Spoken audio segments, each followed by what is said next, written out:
Toda vez que você atua num processo, seja civil, seja criminal, e você quer juntar uma prova nele, você coloca lá a prova, junta ele, hoje em dia o processo é todo eletrônico, e aí acontece o quê? Quando alguém te pergunta, tipo, o juiz pergunta, aponte onde estão as provas tais, ou o promotor, ou qualquer coisa assim. Aí você fala, tá lá na página 20, tá na página 50, tá na 200. Cada página é numerada. Então essa história de que, lembra quando na Lava Jato, o pessoal do Moro era perguntado assim, tá bom fulano, mas cadê a prova contra o Lula? O Reinaldo Azevedo ficou famoso por falar, por intimar o Moro a dizer, onde é que tá a prova contra o Lula? Me diga aí o número da página. E ninguém falava. Por quê? Porque é obrigatório dizer, ó, a prova está na página tal. Você não pode ser condenado por uma coisa genérica, como está claro que a condenação do Lula foi genérico. Aliás, o Moro chegou a coisa estapafúrdia de dizer que ele era condenado por um crime não específico. Como você pode condenar alguém por um crime não específico? Ora, bolas, o que está acontecendo desta vez é assim. O STF, vamos combinar, nós sabemos disso, ele foi artífice, ele foi um bom ator da prisão ilegal do Lula. Porque na época eles achavam que surrupiar a Constituição não seria um grande problema. Só que daí nasceu o nazifascismo do bolsonarismo. E aí o STF entrou na mira direta, e não é figura de linguagem, é mira mesmo, desses caras. E aí eles falaram, meu Deus, o que, que a gente fez? Olha o gênio que nós tiramos da garrafa e como é que nós vamos colocar isso de volta? E nós sabemos que é muito difícil colocar a pasta de dente de volta no tubo depois que você aperta, não é verdade? Então, é bem verdade que neste caso do Jair e dos seus asseclas associados, tudo está muito claro dentro da denúncia, todas as provas estão apontadas e serão apontadas bonitinho, página tal, página tal, página tal. Tem vídeo, tem áudio, tem documento. Não dá para vir com essa história que não tem prova. Tem prova. Quando você fala que não tem prova, nesse caso, você só pode estar de má fé. Porque, em geral, o cara que diz que não tem prova para condenar o Jair era o mesmo que dizia que tinha prova para condenar o Lula. E não tinha para condenar o Lula, e tem para condenar o Bolsonaro. O ex-ministro do STF, o Aires Brito, é um cara muito erudito. Às vezes, por uma pessoa que não é da área do direito, eu confesso, é até meio chato de acompanhar o que ele fala, porque ele dá voltas e voltas e voltas para falar uma coisa que poderia ter sido dita no mundo fora do direito, perceba, uma coisa é você falar isso tudo no direito, outra coisa é você falar isso no mundo fora do direito, que é esse aqui que nós estamos. E aliás, o meu papel aqui é justamente traduzir. Mas então, eu sei que as pessoas nem sempre compreendem realmente o que ele está falando. Ele deu uma entrevista muito boa na CNN. Eu procurei separar aqui alguns trechos mais fáceis, mais óbvios, onde ele fala que o processo contra o Jair está repleto de provas. O Aires Brito é um cavalheiro. Ele não vai dizer assim, o Jair vai ser condenado. Só que o Aires é um cara mais elegante. Então ele fica ali meio em cima do muro, mas você consegue filtrar nas entrelinhas, você consegue pegar ali, que ele está dizendo claramente. Esse processo está cheio de provas e é uma besteira esse negócio de que o Xandão não poderia julgar. Gente, o Xandão pode julgar.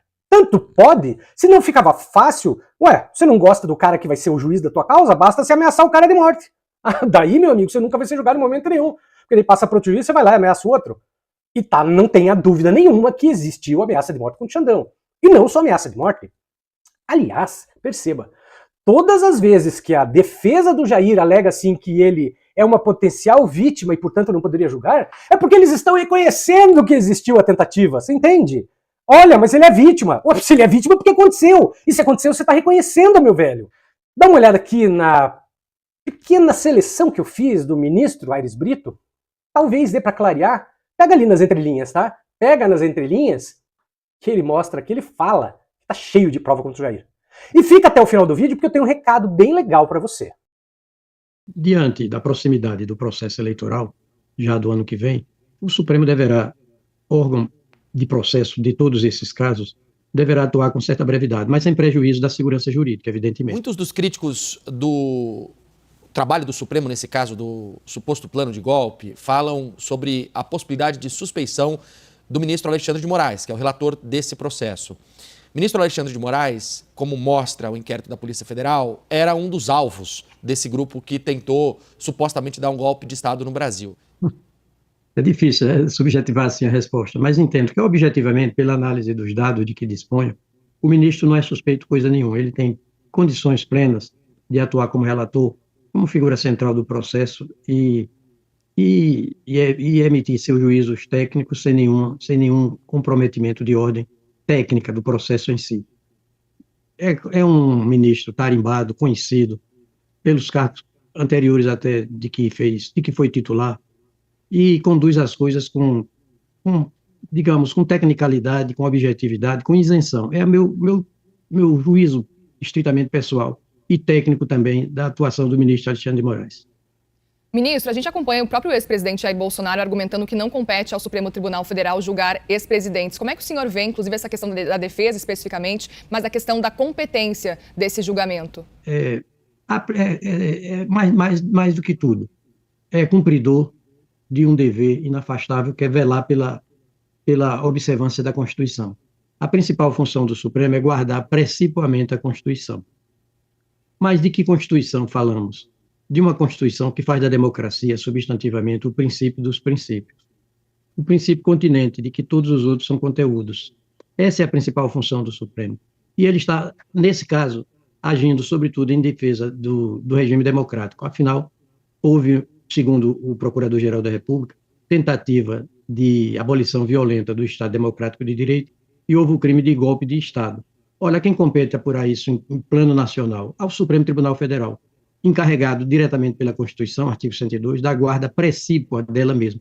Guarda precípua, ou seja, principal, elementar, primária, como principal razão, como a principal razão de ser do próprio Supremo Tribunal Federal.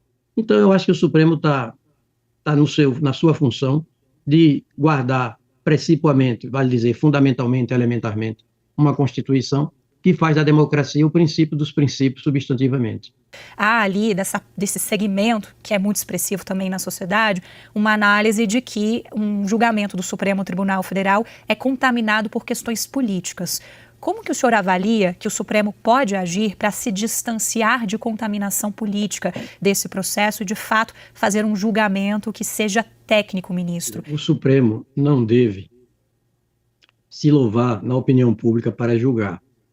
Não é refém da opinião pública, mas deve dar satisfações à opinião pública, no sentido de levá-la a entender o acerto eminentemente técnico e não político partidário, por exemplo, das suas decisões.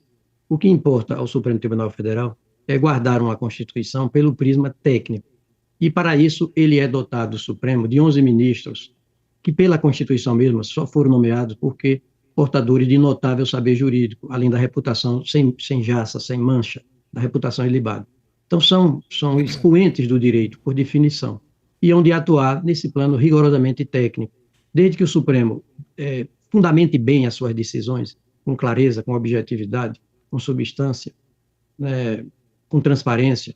Acho que a opinião pública tende a compreender perfeitamente a sua função e aceitar as suas decisões, por delicadas que sejam. Ministro, o Supremo, nos últimos meses, tem tomado decisões que corroboram a visão do relator Alexandre de Moraes sobre esse processo.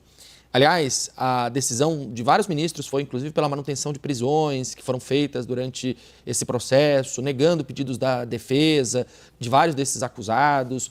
Uma série de decisões que nos podem sugerir que há uma formação de uma maioria para a condenação dos envolvidos desse suposto plano de golpe. Na tua avaliação, essas decisões anteriores do Supremo podem indicar que vai haver uma condenação do ex-presidente Jair Bolsonaro e dos outros acusados? Eu não faço esse vínculo entre o passado, entre os precedentes e o julgamento atual e os julgamentos futuros, não. Vamos aguardar. Até agora, eu tenho entendido, a meu juízo, com toda sinceridade, é que o Supremo tem pautado sua conduta por critérios rigorosamente técnicos, objetivos, aliás, como manda a Constituição. Ministro, eu gostaria de te ouvir se, na sua avaliação, o que isso representa, o que esse julgamento, o começo desse julgamento e a conclusão dele no futuro pode representar para a democracia? Olha, muita coisa, para não dizer praticamente tudo.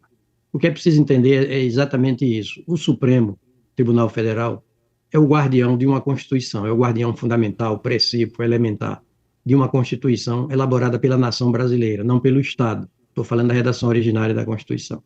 Mas de uma Constituição que fez, volto a dizer, da democracia, lincolnianamente falando, governo do povo, pelo povo e para o povo, fez da democracia o princípio dos princípios, substantivamente. As próprias Forças Armadas foram organizadas foram estruturadas constitucionalmente, regradas constitucionalmente, num título que tem nome autoexplicativo, da defesa do Estado e das instituições democráticas. As Forças Armadas, antes de bater continência para qualquer membro delas mesmas, elas têm que bater continência para a Constituição.